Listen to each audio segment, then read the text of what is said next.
Buenas tardes a todos y a todas. Muchas gracias, Marga, Juan, Sira. Muchas gracias a la organización, pero sobre todo muchas gracias a todos vosotros y vosotras por estar aquí, especialmente a los que además hacéis un esfuerzo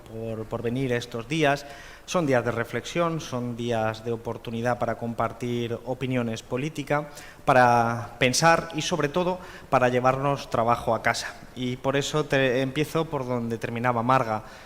Creo que es sumamente importante que tengamos siempre en nuestra cabeza la necesidad de estudiar, de ser permanentemente estudiantes. Igual en esta sala hay alguien que lo es formalmente desde el punto de vista administrativo, pero lo importante es que todos lo seamos desde el punto de vista sustantivo. Es decir, que seamos personas que no dejamos de deconstruir nuestras propias ideas porque integramos en esa deconstrucción nuevas ideas procedentes de otras fuentes. Creo que esto es lo que permite a la política, y particularmente a la política institucional, no convertirse en una esfera gris en la que al final no eres otra cosa sino un peso muerto de las instituciones y de la dinámica institucional muy en particular. Antídotos frente a esta posible dinámica natural de las instituciones e incluso diría de la vida política en general es estudiar, debatir, reflexionar y, como decía Marx, dudar de todo. Dudar de todo como principio metodológico básico, principio filosófico necesario y particularmente útil en momentos de redefinición. Creo que es una escuela muy importante porque nos permite compartir reflexiones desde espacios intelectuales distintos. Esta es una escuela que está suficientemente abierta como para incorporar a personas representativas de diferentes tradiciones políticas y, por lo tanto, en ese encuentro es donde vamos a encontrar la riqueza suficiente para no solo encontrar puntos en común que pueden tener una derivada, y a mi juicio deberían tener una derivada práctica de encuentros políticos en general, sino sobre todo para cruzar determinadas ideas que nos permitan sustentar un nuevo paradigma de pensamiento, o como decía bien Juan al principio, de ideología en un sentido amplio, que vehicule nuestra práctica política. Queremos construir otro tipo de sociedad y sabemos que esto no es una cuestión meramente de compartimentos estancos, sino que necesitamos batallas culturales que puedan ser satisfactorias para nosotros y para nosotras, en las que postulemos modelos de sociedad alternativo. Y esto necesariamente va a nacer de esa imbricación entre la teoría y la práctica y, evidentemente, organizaciones con esa aspiración como la nuestra, con toda la humildad que nosotros debemos practicar y poner en marcha, contribuiremos a sustentar. Por eso quisiera aprovechar esta introducción para hacer unas reflexiones, espero que sean breves, porque si no Juan, Sira, particularmente, Marga también, me cortarían la cabeza, porque está todo muy medido, pero sí quisiera poner de relieve otra virtud de esta escuela. Es una virtud que tiene que ver con poner la mirada larga, las luces largas, una mirada estratégica que contrasta enormemente con algo de lo que muchos y muchas estamos profundamente cansados y que habitualmente caracteriza la política cotidiana, que es el navajeo palaciego. Esta definición que me acabo de inventar, todo el mundo la entiende y es una fuente inagotable de sufrimiento, de frustración y de desvío de energías. Por lo tanto, contraste a esa dinámica de la que creo que debemos huir en beneficio de, voy a decirlo así, del socialismo, de la clase trabajadora y del sujeto histórico que más os guste, ponedlo en vuestro marco teórico como queráis, pero todos debemos huir de eso, incorporar una reflexión más profunda, estratégica sobre el modelo de país y los retos. Y por eso le quería dar particularmente las gracias a Juan, a Ángel, a todo el equipo que ha montado y organizado esto, porque además del esfuerzo, la energía y la dedicación que conlleva hacer esto en una réplica del Palacio de Versalles, también conlleva la lucidez de habernos traído un debate absolutamente necesario, el debate sobre la libertad. El debate sobre la libertad entendido como ese contraste que Juan, que ha dicho que no iba a ser académico, así que no queremos escucharle cuando sea académico, ¿verdad, Juan? Que sí te queremos escuchar, que era broma. En esa intervención planteaba con suficiente claridad la disputa entre el concepto de libertad negativa y la libertad positiva, ya tradicionalmente puestos en marcha por Berlín, y que nos da pie a abrir un debate absolutamente fecundo, en mi opinión, para la izquierda, y que ojalá se hubiera producido antes con la intensidad con la que nosotros queremos que se produzca, porque este no es un debate nuevo, nosotros no estamos innovando nada, lo decía Marga con acierto, no tenemos esa misión, esa idea de nosotros mismos, pero sí creemos que es el momento idóneo, no porque haya habido unas elecciones autonómicas donde esto haya sido, digamos, la semántica sobre la que se han producido los discursos políticos, sino porque encierra algo de mayor importancia. Creo que en el matrimonio conceptual de libertad y republicanismo se encuentra ese terreno fecundo que debemos explorar y que debemos promover para instalar una nueva cultura política. Creo que de este matrimonio fecundo, decía, puede ser el vehículo para que las organizaciones políticas adaptemos una nueva cultura política. Y, por lo tanto, fijaos la ambición de lo que trato de señalar. Trato de señalar de que el concepto de libertad republicana puede ser el germen de nuevas instituciones desde el punto de vista político. Esto en particular lo llevo pensando mucho tiempo y ahora plantearé algunas sugerencias de reflexión. Creo que esa cultura política de libertad republicana, de republicanismo en un sentido positivo, encierran dos dimensiones: la radicalización democrática, es decir, en última instancia, la sana desconfianza hacia el poder encarnado en instituciones. Eso es, en última instancia, esa concepción, digamos, metodológica del republicanismo, y esa concepción positiva de libertad entendida como no dominación, entendida como no dependencia, no en la manera libertad negativa o liberal, tal y como lo entenderíamos hoy en día en nuestra semántica, en nuestra narrativa, como simplemente el hecho de que no haya una injerencia sobre nuestras acciones, que es la concepción de libertad negativa liberal, sino todo lo contrario, como la capacidad que tenemos los seres humanos de poder desarrollar nuestros proyectos de vida digna sin depender de terceros, sin depender de poderes externos. Por eso, tres observaciones rápidas, una metodológica, bueno, lo voy a dejar en dos, porque si no, no me da tiempo, una metodológica y otra sustantiva. La metodológica tiene que ver con el principio básico que yo digo muchas veces en Izquierda Unida, en nuestros órganos, que es que muchas mentes piensan mejor que unas pocas. Y esto puede parecer una perogrullada, pero mucha gente, como ha dicho Juan, sin decirlo, sin decir que está en contra, actúa como si estuviera en contra. Es decir, actúa conformando instituciones de desconfianza hacia lo popular, y no hay que irse a la derecha para encontrar ese tipo de actitudes. Al fin y al cabo, son instituciones que desde la historia, desde la antigüedad, el Areópago griego, por ejemplo, no deja de ser un consejo de sabios al que las reformas de Solón, de Fialtes, opusieron contrapesos para ir democratizando la sociedad en el mundo antiguo. Esta misma idea ha ido cristalizando desde el republicanismo mixto de Maquiavelo y antes Aristóteles de las fórmulas mixtas, ese gobierno mixto que da lugar, por cierto, a lo que hoy conocemos como Senado, que en su origen no fue sino una forma de compensar los supuestos excesos que la Cámara verdaderamente parlamentaria, el Congreso, pudiera hacer, razón por la cual hay países como Italia en el que el Senado exige unos requisitos de edad mucho más elevadas, porque siempre es una desconfianza hacia lo popular, hacia lo joven, hacia nuevas fuerzas sociales.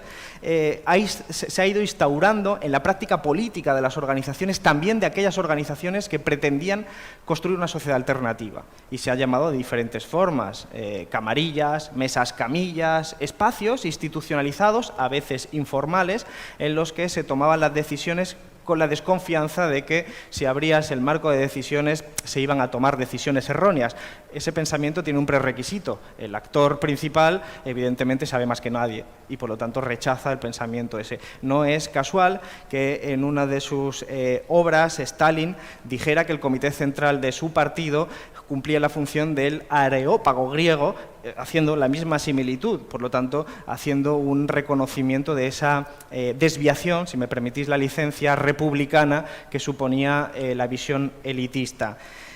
Desde el principio del mandato que yo he ostentado democráticamente en Izquierda Unida, hemos tratado de construir instituciones para evitar esta tendencia. Yo no soy arqueólogo ni tampoco antropólogo y no voy a debatir sobre si el curso natural de la historia es que lleve a cabo y a efecto la ley de hierro de las oligarquías de Robert Michels. Ya sabéis, si hay más de 2 personas, al final va a haber una oligarquía y unos pocos van a mandar sobre unos muchos. Yo no sé si eso es el curso natural de la vida o no lo es. Lo que sí sé es que en sana desconfianza hacia la posibilidad de que eso suceda hay que instituir instituciones, normas y reglamentos que contrapesen ese poder hipotético que pueden alcanzar grupúsculos pequeños dentro de las organizaciones sociales. Esto tiene sentido a nivel de organizaciones políticas, a nivel de estados, a nivel de cualquier institución social donde haya más de 2 personas. En Izquierda Unida, por lo tanto,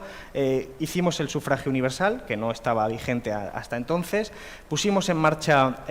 procesos de primarias abiertas, pusimos también en marcha procesos automáticos y sistemáticos de rendición de cuentas e incluso, yo diría que somos, si no el único, de los pocos partidos y organizaciones políticas que tenemos el revocatorio, es decir, si hay una recogida de firmas suficiente, que es un porcentaje muy bajito, habría un referéndum para echarme a mí, al coordinador federal de Izquierda Unida. Son instrumentos quizás insuficientes. Uno puede leer, por ejemplo, a Robespierre y lo leería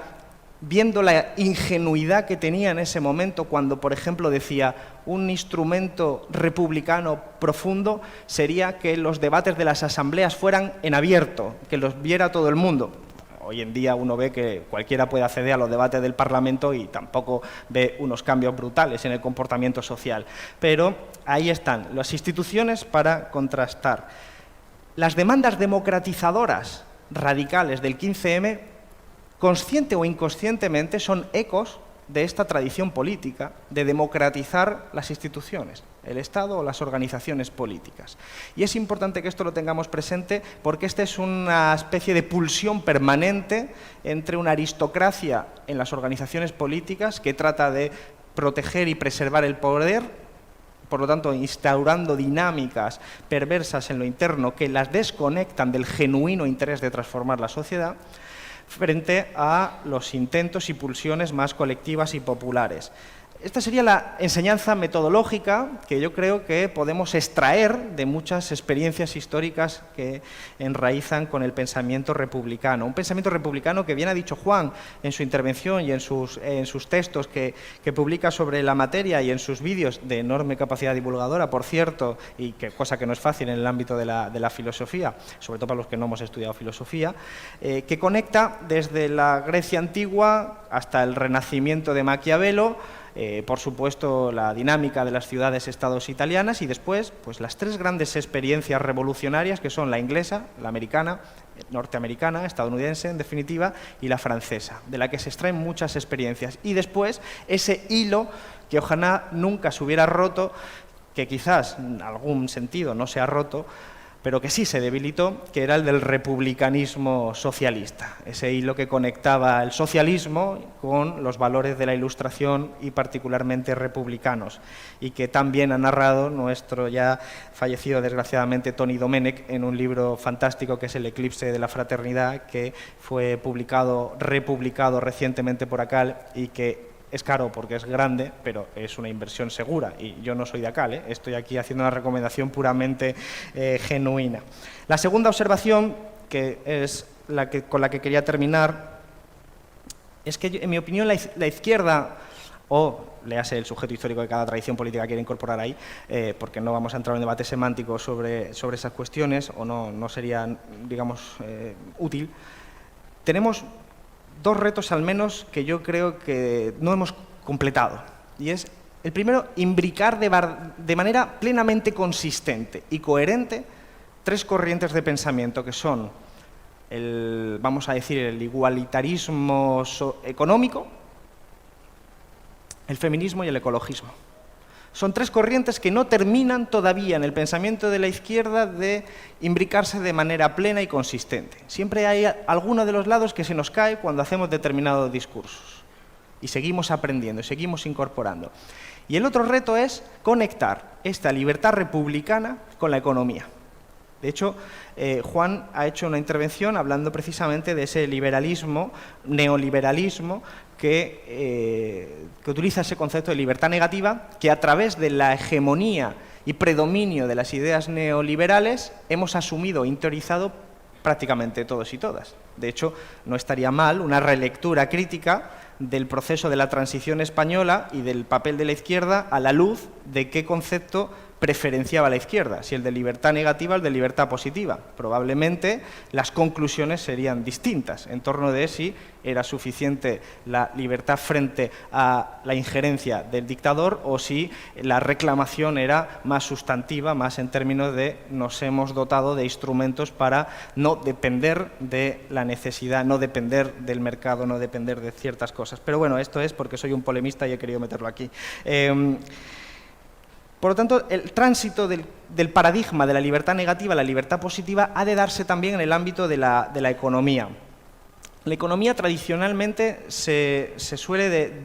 describir o definir a la manera de Lionel Robbins, que es lo que se ve en los manuales hoy en día en las facultades, que dice la economía es el arte o la ciencia, mejor dicho ellos dicen la ciencia, aunque es totalmente creativo esa definición, de la asignación de los recursos escasos, la asignación eficiente de los recursos escasos. Bien, esa es una concepción que ha dominado desde el auge del marginalismo a finales del siglo XIX, Walras, Jevons, Marshall, etcétera,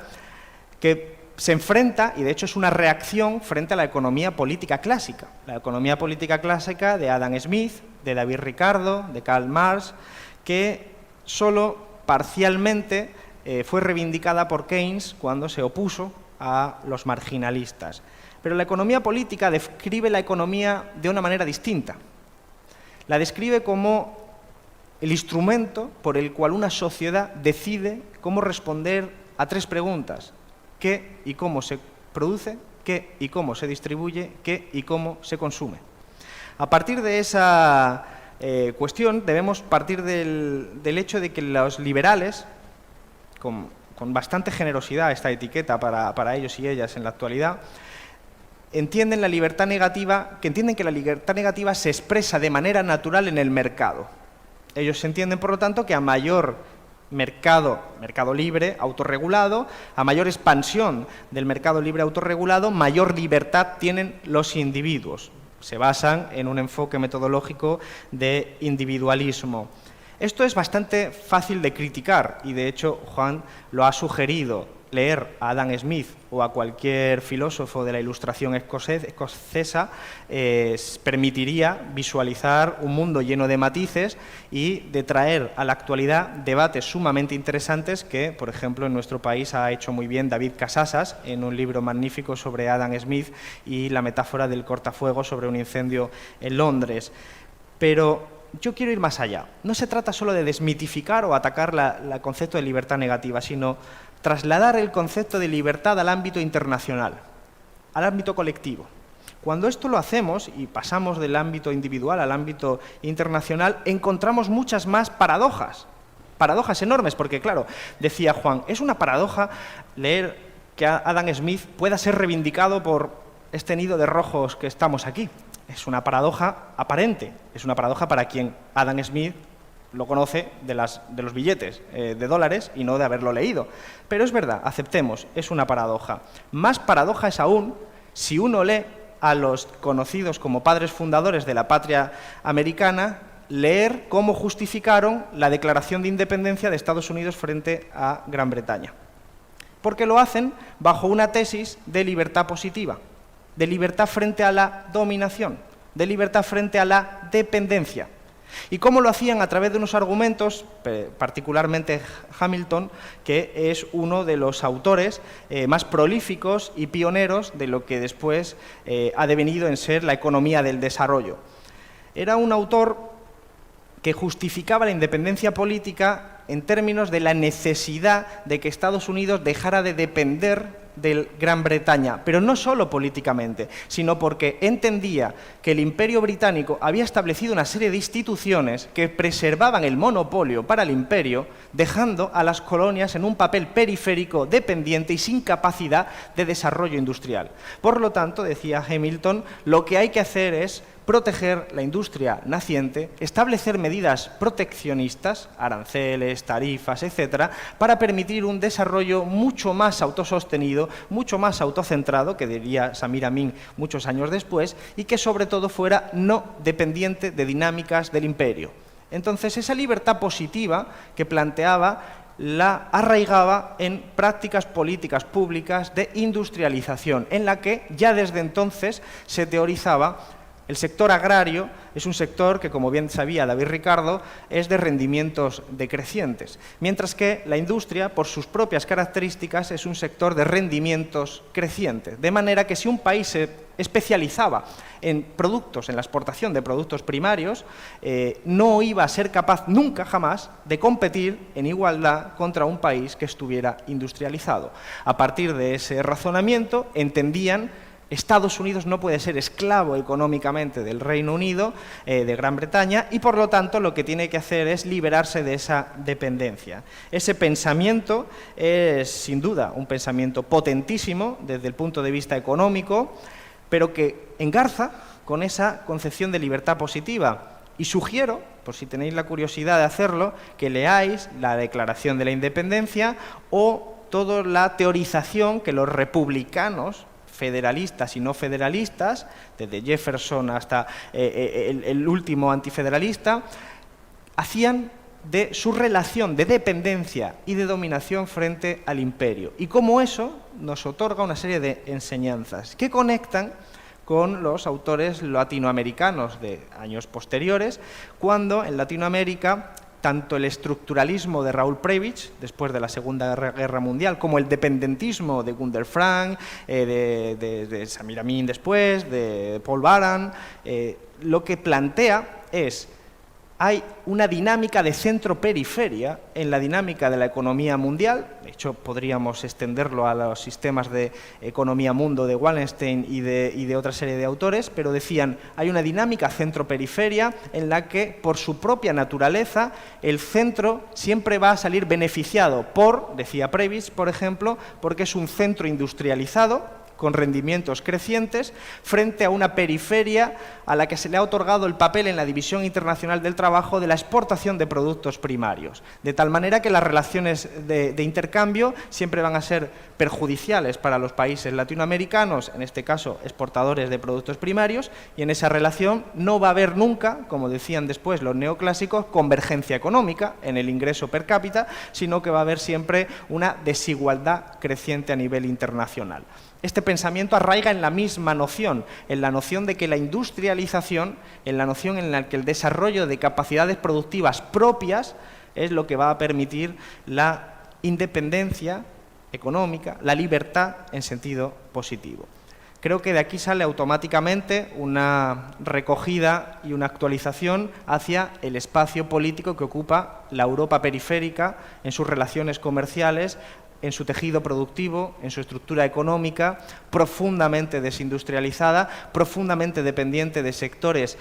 con rendimientos decrecientes o con sectores con poca intensidad tecnológica, frente a otras dinámicas que son captadoras, como diría la nueva economía de Paul Krugman, de economías de aglomeración, en la que son centros que en el ámbito internacional atraen no solo el capital, sino también el factor trabajo más cualificado, a los mejores trabajadores, que permiten, por lo tanto, producir productos de mayor valor añadido, permite pagar mejores salarios y genera una economía de dos velocidades. Esto opera a nivel internacional, como bien sabe la geografía económica, pero opera también a nivel nacional. De manera que la aspiradora, que es la Comunidad de Madrid y particularmente Madrid Capital, opera con esa misma relación centro-periferia con el resto de la España llamada vaciada. Es decir, estas dinámicas no son solo dinámicas cuantitativamente